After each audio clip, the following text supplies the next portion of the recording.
My parents fostered 17 kids over the course of 12 long, exhausting years and treated every single one of them like absolute royalty, like precious treasures who deserved the world, while I lived in the cramped, windowless laundry room surrounded by the constant hum of the washer and dryer, breathing in detergent fumes that burned my sinuses, and sleeping on a rickety cot wedged between the utility sink and the folding table where I did my homework by the dim light of a single bulb.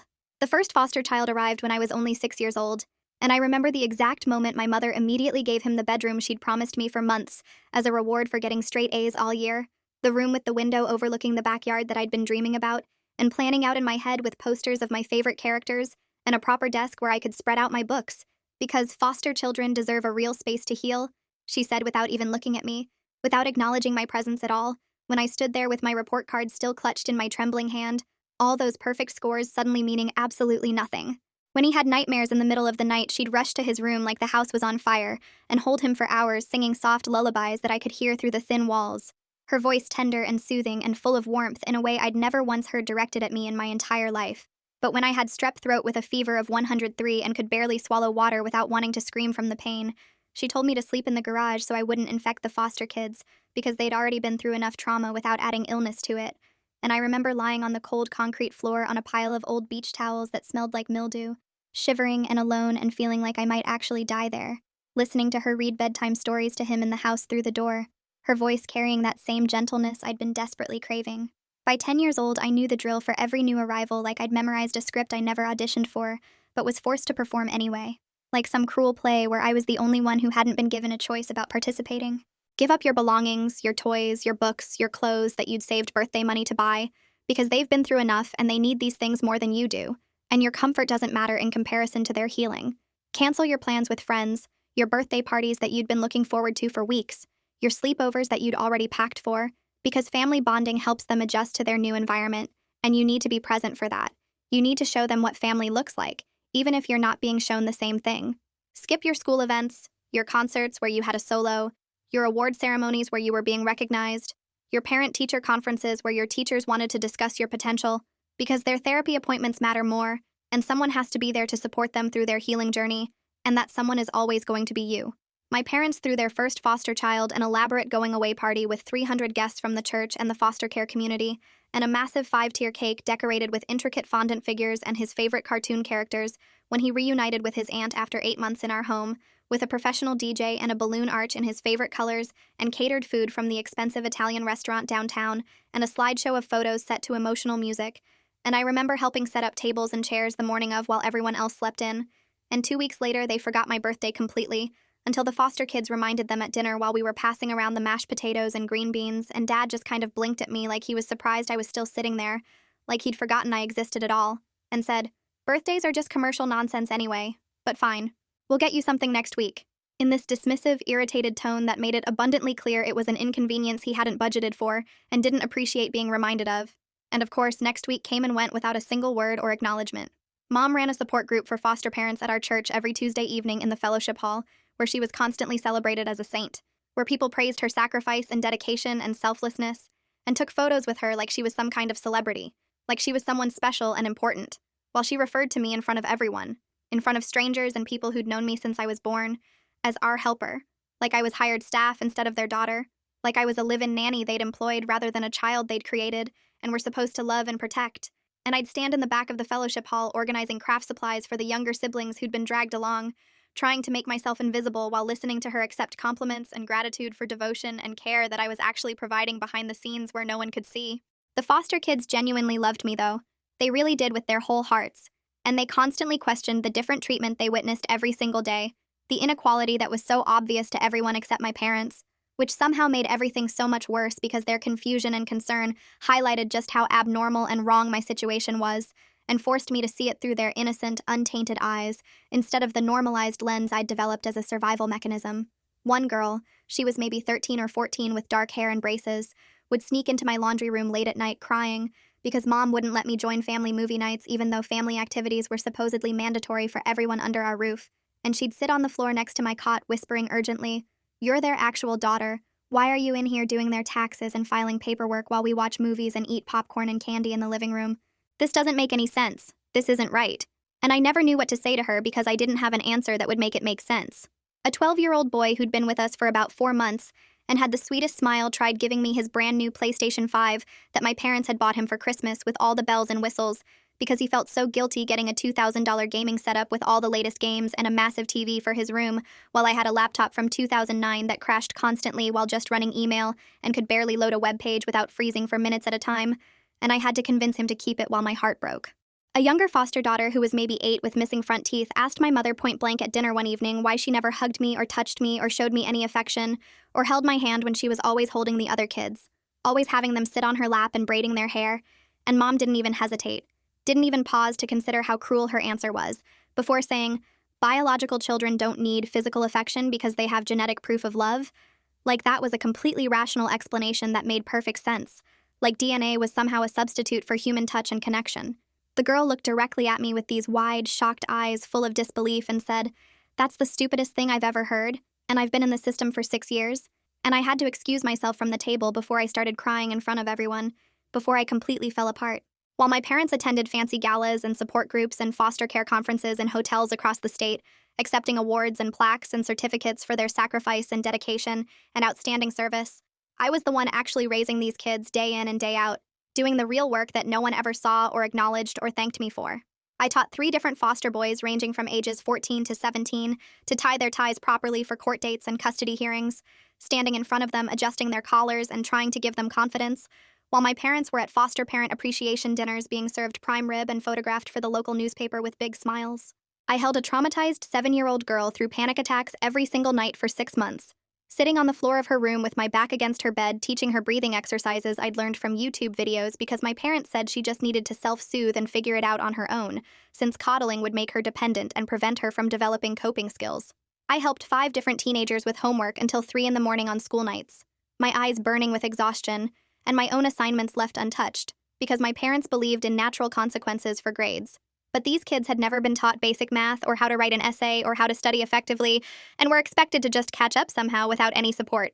I drove foster kids to therapy appointments twice a week using gas money from my minimum wage grocery store job where I worked after school, while my parents updated their foster family blog with professional photos and heartwarming stories about the healing power of unconditional love that got shared thousands of times across social media and earned them followers and admiration.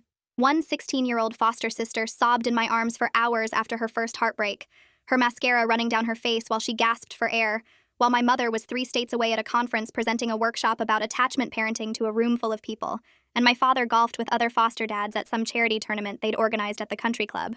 I taught 4 different foster kids to drive stick shift in the grocery store parking lot after my closing shifts ended at 11 p.m., exhausted and running on coffee, because my parents said driving was a privilege they hadn't earned yet through good behavior and good grades, but I knew they'd age out of the system at 18 with no one to teach them basic life skills they desperately needed to survive.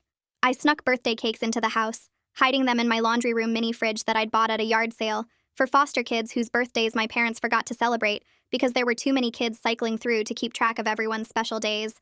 But I kept a detailed calendar in my laundry room with every single important date, every birthday, every court hearing, every school event, every doctor's appointment marked in different colored pens so I wouldn't miss anything.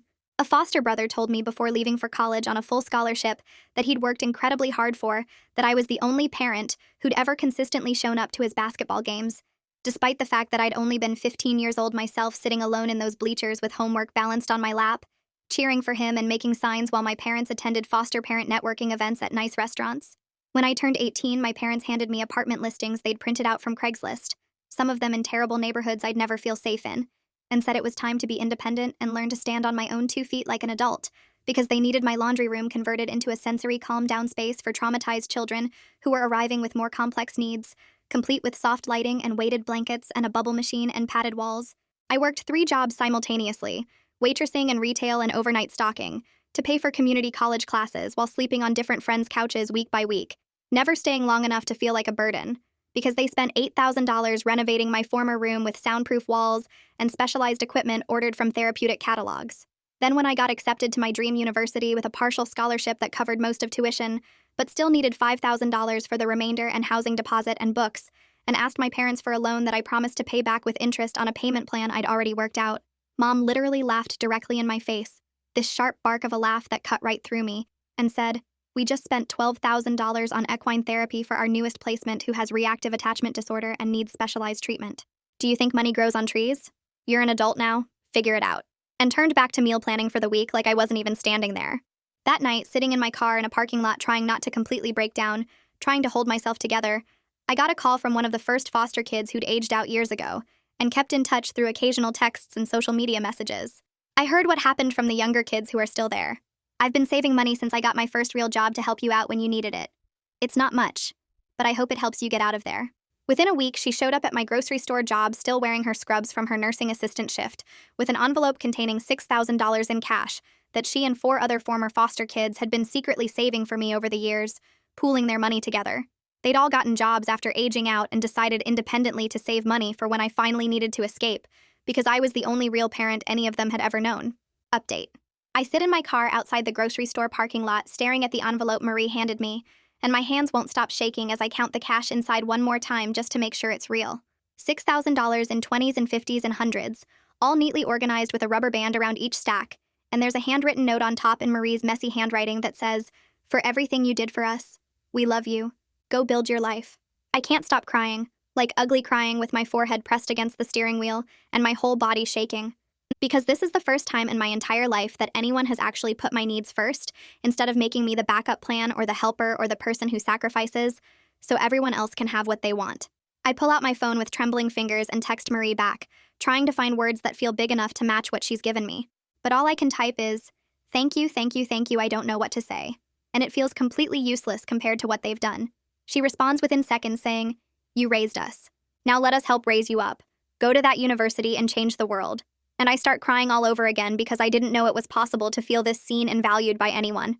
Within 2 days, I'm sitting in the financial aid office at my dream university with all my paperwork spread across the counselor's desk. And she's processing my application as an independent student since I'm not living at home anymore and my parents aren't providing any support. The counselor is this older woman with reading glasses on a chain who keeps making these sympathetic sounds as she reviews my situation. And she tells me that being independent actually qualifies me for additional grants I didn't even know existed because my income is so low from my part-time jobs. She runs the numbers on her computer and looks up at me with this smile and says I'm approved for everything. The partial scholarship plus the grants plus the money from Marie, and the others covers tuition and books and housing deposit with some left over for expenses. I sign about 15 different forms, and she hands me a folder with my class schedule and dorm information. Except I tell her I'm getting my own apartment instead, because I need my own space after 12 years in that laundry room, and she nods like she completely understands without me having to explain anything. I'm moving into a tiny studio apartment near campus next week, just 400 square feet with a bathroom and a kitchenette, but it has a real bed frame the landlord is leaving behind, and a window that looks out over the street with actual sunlight coming through, and for the first time in 12 years, I'll have a space that's actually mine where nobody can take it away or convert it into something else. Marie, Roland, Elora, Freddie, and Lorelei all show up on moving day, driving a borrowed pickup truck loaded with stuff they've collected for me. Marie and Roland carry in a used mattress they found on Facebook Marketplace that's in really good condition, and Elora has 2 bags full of kitchen supplies like pots and pans and dishes and silverware from the thrift store. Freddie brought a small desk he assembled himself for my schoolwork, and Lorelei shows up last with 4 bags of groceries to stock my fridge and pantry with actual food instead of just ramen and peanut butter. We spend the whole afternoon setting up my apartment, and they're more excited about my new place than I am because they remember exactly what that laundry room looked like with the cot and the folding table and the constant smell of detergent. Roland hangs curtains on my window while standing on the desk, these light blue ones that Elora picked out, because she said I needed color in my life, and Marie makes the bed with new sheets they all chipped in to buy, tucking the corners in carefully and fluffing the pillows. Freddie assembles my desk in the corner near the window and tests it to make sure it's sturdy enough for my laptop and textbooks, pushing on it with both hands and nodding when it doesn't wobble. They order pizza for dinner, and we sit on my floor eating straight from the box because I don't have a table yet, and Marie tells stories about the time I taught her to ride a bike in the church parking lot when she was 9 and I was only 13, and how I stayed with her for 3 hours until she got it, even though I had a history test the next day I hadn't studied for yet. My mother calls 3 times during the afternoon, and I keep declining the calls, but she calls a 4th time right when we're cleaning up the pizza boxes, and I finally answer because I know she won't stop. She starts talking immediately without even saying hello, her voice sharp and angry, saying I'm abandoning the family and the current foster children keep asking where I went because they need help with their homework and rides to therapy appointments. I tell her I'm starting university and I'm not coming back to be their free childcare anymore, and she laughs that same sharp bark of a laugh that cuts right through me even over the phone. She says I'll be back within a month when I realize how hard real life is without their support, Like I haven't been supporting myself with 3 jobs while they spent thousands on sensory rooms and equine therapy for everyone except me. I hang up while she's still talking, and Marie squeezes my shoulder and we go back to organizing my kitchen cabinets like the call never happened. The first week of classes hits me like a truck, because I'm exhausted from working 2 jobs while taking a full course load of 15 credits. I'm waitressing 4 nights a week at this diner near campus, and doing retail on weekends at a clothing store in the mall, and between work and classes and homework, I'm getting maybe 5 hours of sleep a night. But it's overwhelming in a good way because my professors actually call on me in class and listen to what I have to say, and nobody treats me like hired help or expects me to sacrifice my needs so someone else can have what they want.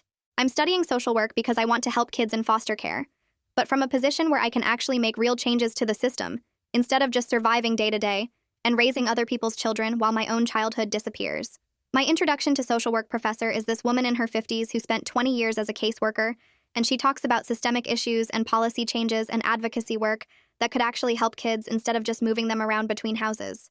I take notes on everything she says, filling up my notebook with ideas and questions, and after class she stops me to say she can tell I'm really passionate about this work, and she'd love to talk more about my interests sometime. Marie texts me every single day to check in, usually in the morning before I head to my first class, asking how I slept, and if I ate breakfast, and if I need anything. The other 4 former foster siblings have a group chat where we share updates and encouragement, and they celebrate my small wins like getting an A on my first paper or making a friend in class, things my parents never acknowledged or cared about. Lorelai sends me care packages every other week with snacks and coffee, and these little notes that say things like, proud of you, and you've got this, and remember to sleep sometimes. Freddie Venmos me gas money even though I keep telling him I'm managing okay. And he just sends it anyway with messages saying, for emergencies, or buy yourself dinner. Roland sends me funny memes and videos when he knows I'm stressed about exams, and Alora calls me every Sunday night just to talk about our weeks and hear my voice. They're building this safety net around me that I never had growing up, and I'm learning what it feels like to have people who actually care about my well-being instead of just what I can do for them. 3 weeks into the semester, my mother shows up at my apartment unannounced on a Saturday morning with 2 current foster children in tow.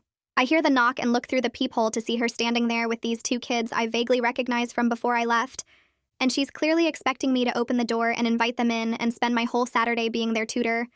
The kids are holding poster boards and markers for science projects, and my mother has this look on her face like she's already planned out my entire day without asking me. I talk to her through the door without opening it, telling her I have studying to do, and she needs to call first before showing up, and I can hear her voice getting louder and angrier as she says the kids miss me and need help with their projects. I repeat that she needs to leave and call ahead next time, and she finally storms off with the kids following behind her, both of them looking confused and hurt, like they don't understand why I won't help them. I feel guilty for about 10 seconds before I remember that I'm not their parent, and it's not my job to raise my parents' foster children anymore, and I go back to writing my paper on child welfare policy that's due Monday morning. I start seeing a therapist through the university health center because I'm having panic attacks about my parents showing up again, waking up at 3 in the morning with my heart racing and my chest tight thinking I hear my mother knocking on my door. The therapist is this younger guy, maybe in his 30s, who specializes in family trauma, and I tell him everything about the laundry room and the foster kids and the way my parents treated me like staff instead of their daughter. He listens without interrupting and takes notes, and then he uses this word I've never heard before, parentification, to describe what happened to me. He explains that my parents essentially made me a third parent to their foster children while denying me basic parental care myself, and that this kind of role reversal is actually a form of emotional abuse and neglect. Hearing someone with actual credentials and training validate that my childhood wasn't normal helps more than I expected. Like something inside my chest loosens up, and I can breathe deeper than I have in years. He says we'll work on setting boundaries and processing the trauma, and I leave his office feeling lighter even though we talked about heavy stuff for an entire hour. My parents post on their foster family blog about their difficult biological daughter, who chose college over family, and the post goes semi-viral in the foster parent community, with hundreds of shares and comments. I don't see it at first because I blocked their blog months ago, but Marie calls me absolutely furious, saying she just read it and can't believe what they wrote. She reads parts of it to me over the phone, and it's full of stuff about how I abandoned my responsibilities and turned my back on children who needed me and chose selfish ambitions over family values.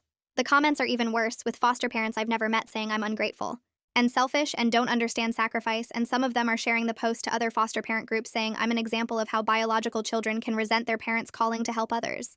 Marie is so angry she's practically yelling into the phone, saying she's going to set the record straight about what really happened in that house. And I try to tell her it's fine and I don't care what strangers think, but she's already planning what she's going to write.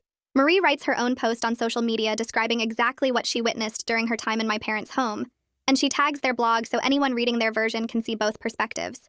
She talks about me sleeping in the laundry room on a cot while foster kids got real bedrooms with new furniture, and how I missed my own school events to drive kids to therapy appointments, and how I worked 3 jobs as a teenager to afford community college, while my parents spent thousands on parties and equipment for foster children.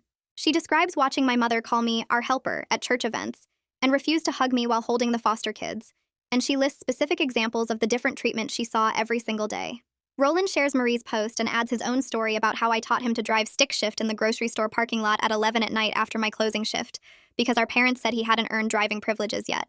Alora shares it and writes about how I held her through panic attacks for 6 months straight, when our parents said she needed to learn to self-soothe. Freddie shares it with a story about me sneaking birthday cakes into the house for kids whose birthdays our parents forgot. Lorelai shares it and talks about how I was the only person who showed up to her basketball games when she was 15. Within hours, the post has hundreds of shares and comments, and people from the foster care community are expressing shock and concern and asking my parents to explain what really happened in their home. Within hours, Marie's post has over 300 shares, and the comments keep coming in, so fast I can barely read them all. People from the foster care community are tagging other people and asking if this is real and saying they had no idea this was happening behind the scenes. Former foster parents are commenting that they're shocked and concerned, and some are admitting they've relied too heavily on their own biological kids without realizing it was wrong.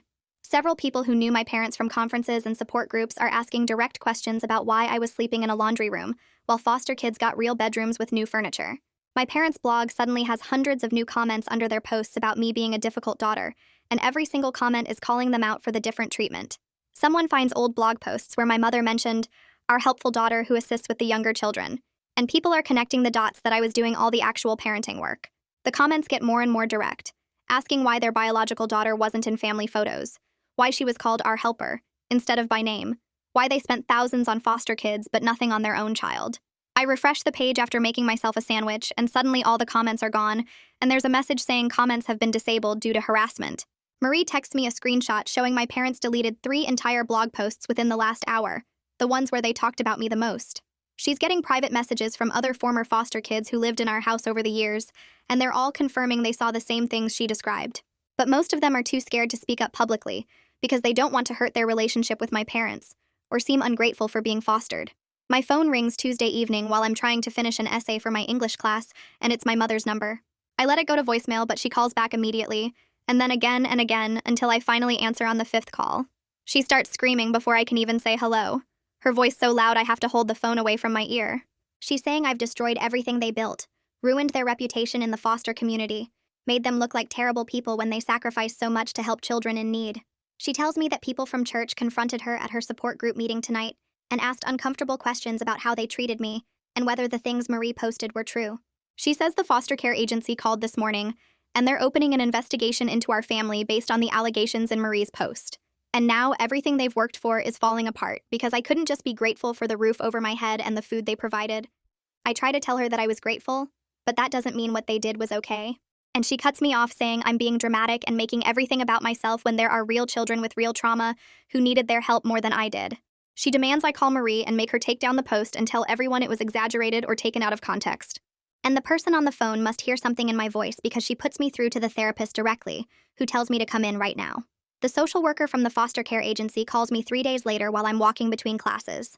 She introduces herself and explains they're conducting a review of my parents' foster license based on concerns raised about the family dynamics in the home. She says they've already interviewed Marie and Roland and Alora, and all 3 described similar patterns of treatment. She asks if I'm willing to provide a statement about my experiences growing up in the home, and I tell her I need to think about it and talk to my therapist first. That night in my therapy session, I tell my therapist about the call, and she asks me what I want to do. I say I'm scared of making things worse, and my therapist reminds me that I'm not making things worse. I'm telling the truth about what happened, and the consequences are my parents' responsibility, not mine. She says speaking up could help protect future foster children from similar situations, and could also help me process my own trauma by acknowledging it officially, instead of keeping it hidden. I leave her office and sit in my car for 20 minutes thinking about all the foster kids who questioned why I was treated differently, and how confused they were that nobody seemed to care. Then I call the social worker back and tell her I'm ready to give a statement, and we schedule a time for me to come to her office next week. Midterm exams start the following Monday, and I can barely focus on studying, because every time I open my textbook, I start thinking about my parents and the investigation, and what's going to happen to the current foster kids in their home. I'm supposed to be memorizing psychology terms, but instead I'm refreshing Marie's post to see if there are new comments or if anyone else has come forward publicly. I have an exam in my social work class on Wednesday morning, and another one in English on Thursday afternoon, and I haven't studied properly for either of them. Marie notices I'm falling apart when I text her Tuesday night saying I can't remember anything I've read and I'm going to fail everything. She shows up at my apartment 2 hours later even though she lives 2 hours away, and she has to work the next morning. She brings flashcards she made for me based on my class notes I'd sent her pictures of weeks ago and a bag of groceries because she says I probably haven't been eating real food. We stay up until 2 in the morning with her quizzing me on everything while making me eat actual meals instead of just drinking coffee. She sleeps on my floor Wednesday morning and drives me to my exam and waits in the parking lot until I'm done. Then she drives home to work her shift and comes back Thursday to do it all over again for my second exam. I get my midterm grades back the following week, and somehow I got straight A's on everything despite the chaos. My social work professor stops me after class and tells me she's really impressed with my work this semester. She mentions there's a research assistant position opening up for spring semester, and the research focuses on foster care outcomes and experiences of children in the system. She says my personal background and my academic performance make me a perfect fit for the position, and she thinks I should apply. I feel something loosen in my chest because this is exactly the kind of work I want to do, using my experiences to actually help change things instead of just surviving them. I fill out the application that night and submit it before I can talk myself out of it. The validation from someone in the field I want to enter means more than any grade ever has, because she sees value in what I went through instead of just seeing me as damaged or problematic. The foster care agency completes their investigation 6 weeks after Marie's post went viral. The social worker calls to tell me they're revoking my parents' foster license effective immediately based on multiple concerns, including inappropriate family dynamics and failure to provide adequate care for their biological child. She says the current foster children are being moved to other homes over the next week, and my parents are permanently banned from fostering again in this state. She thanks me for coming forward and says my statement was crucial in helping them understand the full scope of what was happening in that home. I hang up and sit on my bed staring at the wall trying to figure out how I feel. My mother leaves a voicemail an hour later, and her voice is cold and sharp when she says I've destroyed their life's work and taken away their purpose and ruined everything they built over 12 years. She says the kids are being ripped from their home because of my lies and exaggerations, and I'll have to live with that guilt forever. I save the voicemail to play for my therapist next session, but I never listened to it again after that first time. 3 former foster children I barely remember reach out over the next 2 weeks through social media and email. One girl says she was only in our home for 4 months when she was 9, but she remembers me reading to her every night because my parents were too busy with the other kids.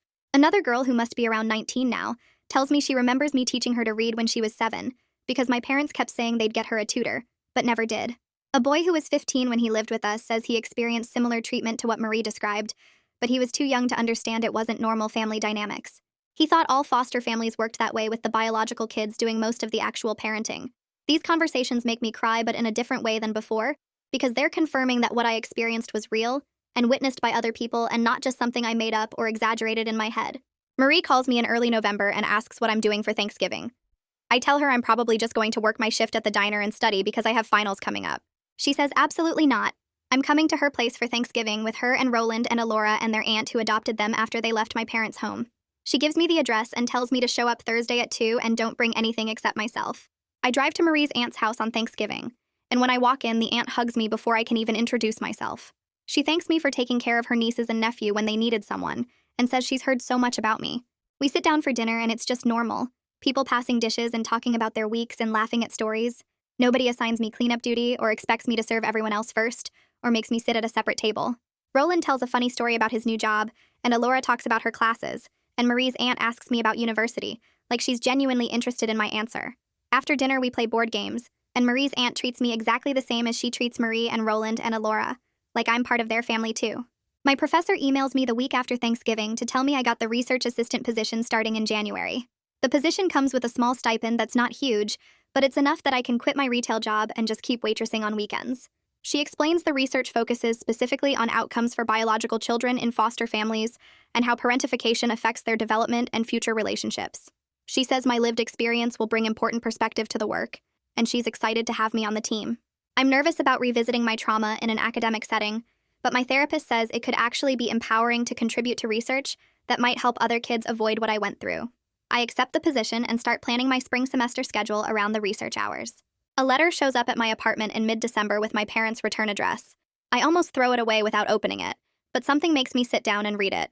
The letter is 6 pages long, written in my mother's handwriting, and it's full of contradictions and manipulation. One paragraph blames me for ruining their reputation and destroying their ministry and taking away their ability to help children. The next paragraph claims they did their best with limited resources and I should understand how hard it was to manage so many kids at once. Another section says I was always difficult and demanding and never appreciated their sacrifices. Then there's a part where she says they love me and hope I'll forgive them someday, but there's no actual apology anywhere in the 6 pages. Just justifications and excuses and blame shifting and vague statements about doing their best. I read it once all the way through and then I take it to my next therapy session. My therapist and I go through it together and she points out all the manipulation tactics and the lack of genuine accountability. After the session, I take the letter home and feed it through my cheap shredder page by page and throw the strips in the trash, and I don't think about it again. Spring semester starts in January, and I walk into my first class feeling different from I did in the fall, like something shifted inside me over winter break after shredding that letter and deciding I was done letting my parents occupy space in my head.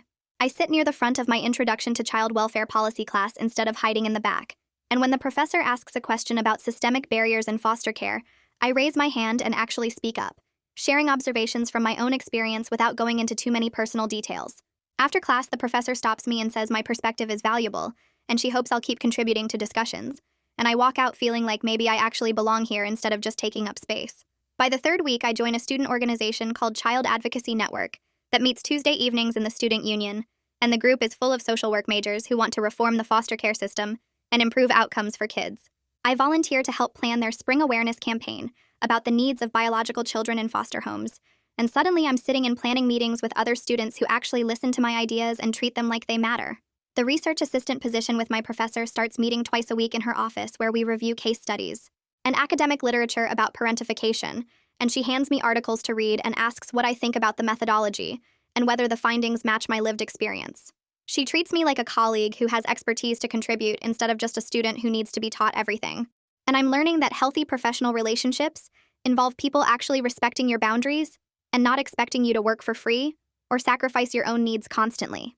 I spend hours in the library reading studies about role reversal in families and emotional neglect, and every article I read confirms that what happened to me wasn't normal or acceptable, which helps quiet the voice in my head that still sometimes whispers, I was just ungrateful or difficult.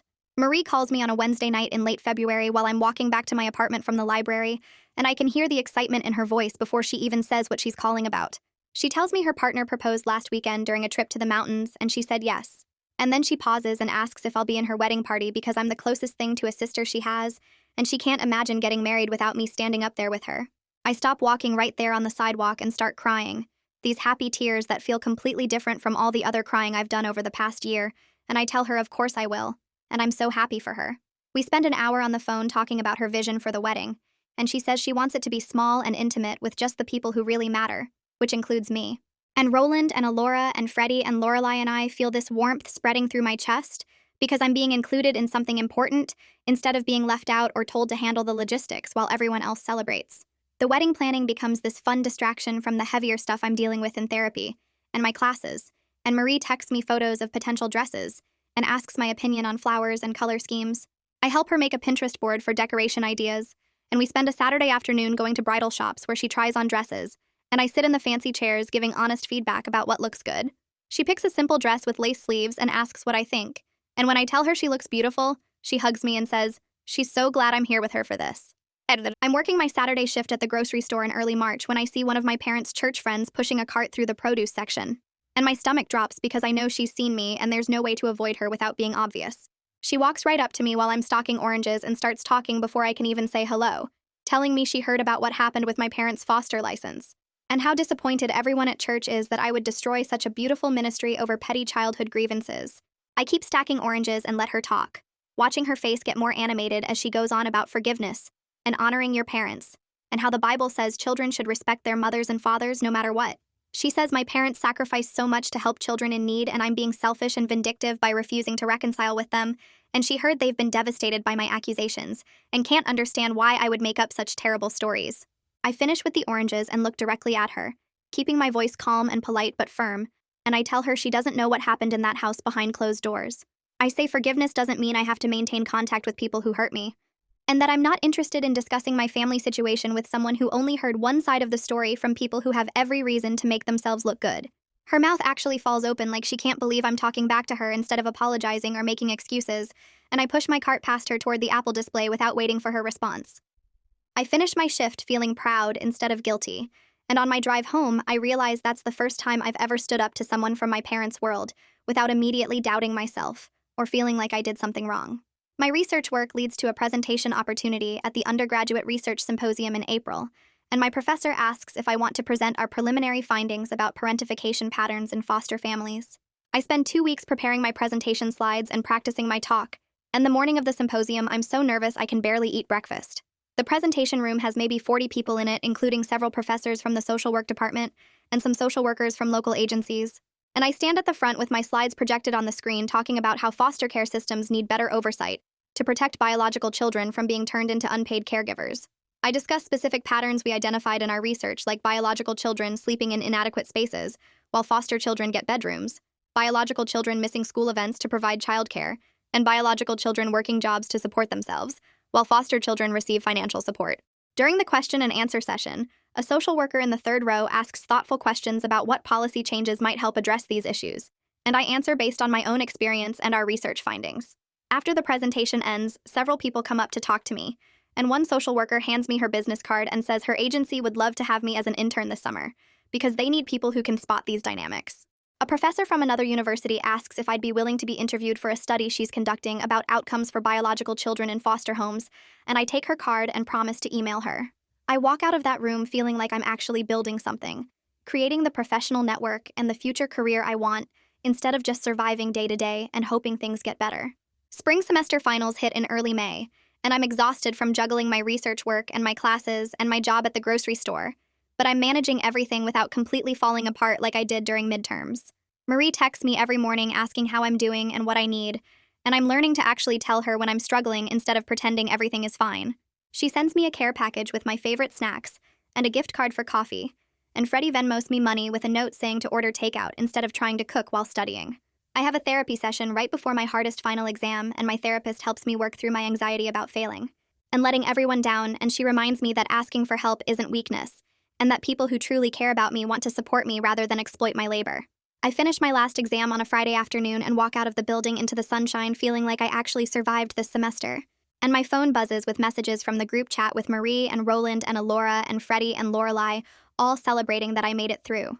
Summer arrives and I register for 2 classes while also starting my internship at the social work agency that offered me the position after my symposium presentation. The internship involves shadowing caseworkers during home visits to foster families, and I find myself noticing things that the experienced workers sometimes miss because I lived through those exact dynamics. I watch a caseworker interview a foster family, and everything looks perfect on the surface with the foster kids having nice rooms and talking about feeling safe. But I notice the biological daughter sitting quietly in the corner doing homework, while her mother talks about how much the foster kids have enriched their lives. After the visit, I mentioned to my supervisor that nobody asked the biological daughter any questions or checked on her living situation, and my supervisor pauses and says, "That's a really good point she hadn't considered." We go back the next week, and my supervisor specifically asks to see where the biological daughter sleeps, and it turns out she's in a converted garage while the foster kids have the actual bedrooms. My supervisor starts asking me to consult on cases where she's concerned about family dynamics, because I can spot the warning signs faster than people who learned about this stuff from textbooks, and I'm realizing that my painful experiences actually gave me expertise that can help protect other kids. Marie's wedding happens on a Saturday in July at a small venue with gardens and string lights, and all 5 of us former foster siblings are there dressed up and celebrating together. I stand up front as part of the wedding party wearing the dress Marie helped me pick out, and Roland and Alora and Freddie and Lorelai are all sitting in the front rows watching with huge smiles. The ceremony is simple and beautiful, and when Marie says her vows, I cry because I'm watching someone I helped raise find happiness and build a life with someone who treats her well. At the reception, Marie gives a speech thanking everyone for coming, and then she looks directly at me and talks about how I took care of her when she was scared and alone in my parents' house, and how she's grateful she can now support me the way I supported her all those years ago. I'm crying through the whole speech, and Roland reaches over and puts his arm around my shoulders, while Alora grabs my hand and squeezes it, and I'm surrounded by people who actually love me and show up for me consistently. We dance and eat cake and take photos together, and for the first time in my life, I'm at a celebration where I'm not working behind the scenes or being treated like staff. I'm just a guest who's valued and included. My research professor emails me in late July asking if I want to co-author a paper with her about parentification in foster families, and I read the email 3 times because seeing my name on an academic publication feels completely impossible. We spend August working on the paper together, meeting in her office to revise drafts and argue about methodology, and discuss how to frame our findings in a way that might actually influence policy. The paper talks about how foster care systems need better oversight to protect biological children in foster homes from being turned into unpaid childcare workers, and includes specific recommendations for caseworkers about red flags to watch for during home visits. When we submit the paper to a social work journal in September, I feel like I'm contributing real knowledge that might help change things and prevent other kids from experiencing what I did, and my professor tells me this is just the beginning of what she hopes will be a long career in child welfare advocacy. Fall semester of my sophomore year starts, and I'm taking upper-level social work classes that actually challenge me intellectually instead of just covering basic concepts. I've made friends in my program who know my story because I shared it during a class discussion about ethical dilemmas in foster care, and instead of treating me like I'm damaged or broken, they just see me as someone with valuable perspective. I'm dating someone I met in my research methods class who treats me with actual respect and never expects me to sacrifice my needs for theirs. And I'm learning what healthy relationships look like when both people care about each other's well-being equally. My life is becoming full of these healthy relationships and meaningful work, and I'm building something real instead of just surviving. I get an email in October from a national foster care advocacy organization asking if I'd be willing to speak at their annual conference in March about my experience as a biological child in a foster home. They want to include biological children's perspectives in their training programs for foster parents because they've realized this is a gap in their education materials, and they think my story combined with my research work would be valuable for their audience. I forward the email to my therapist and to Marie asking what they think, and my therapist says it could be empowering to share my story with people who have the power to make changes in the system. Marie calls me that night and we talk for an hour about whether I'm ready for this, and she reminds me that I don't owe anyone my story, but that speaking up could help prevent other kids from going through what I did. I email the organization back and tell them I'm willing to speak at their conference because I want to use my experience to help create better protections for biological children in foster homes. And they respond with details about the panel I'll be on and the other speakers who will be there. I hang up the phone and sit on my bed thinking about how 2 years ago I was sleeping in that laundry room. And now I'm being asked to speak at a national conference. And maybe all the pain and struggle is actually leading somewhere meaningful after all. The conference happens in March at a huge hotel downtown with hundreds of foster parents filling the ballroom, and I stand at the podium with my presentation slides projected on the screen behind me, talking about parentification and biological children's needs in foster homes. My hands shake while I grip the podium, but my voice stays steady as I describe specific patterns like biological kids sleeping in inadequate spaces, while foster kids get real bedrooms, and biological kids missing their own events to provide childcare and transportation. After I finish speaking and the moderator opens the floor for questions, a woman in the third row raises her hand and admits her 14-year-old daughter does most of the actual parenting work while she attends support groups and training sessions. She thanks me for making her see what she's been doing and promises to make changes immediately, and 3 other foster parents nod along saying they recognize similar patterns in their own homes. During the break, 5 different foster parents approach me to shake my hand and thank me for sharing my story, and 2 of them are crying while they talk about how they never realized they were hurting their biological children.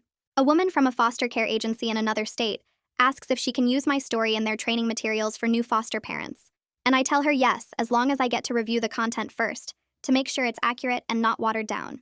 2 more agencies make the same request before lunch, and I feel this weight lifting off my shoulders because maybe my experiences will actually prevent other kids from going through what I did. 2 years pass, and I'm sitting in my apartment near campus with my research papers spread across my desk, and my phone buzzing with messages from the group chat with Marie and Roland and Alora and Freddie and Lorelei. I graduated last spring with my social work degree and got accepted into a graduate program focusing on child welfare policy, and I'm working part-time at an advocacy organization while taking classes. Marie and her partner invite me to dinner every Sunday at their house, and Roland texts me funny videos when he knows I'm stressed about exams, and Alora calls just to talk about nothing important. My parents tried reaching out 6 months ago through a current foster child's Instagram account with a message saying they miss me and want to reconcile, but I blocked the account immediately and felt only relief instead of guilt. I'm seeing my therapist twice a month now instead of weekly because I'm managing better, and she says I'm making real progress in accepting love without waiting for conditions or expectations to follow. The advocacy work I do involves training caseworkers to spot warning signs of parentification in foster homes, and last month I helped develop new oversight policies that require regular check-ins with biological children separate from foster children. My life includes people who show up consistently, work that matters, and space where my needs count just as much as anyone else's. And I'm learning that healing doesn't mean forgetting what happened, but building something better with people who actually see my value beyond what I can do for them.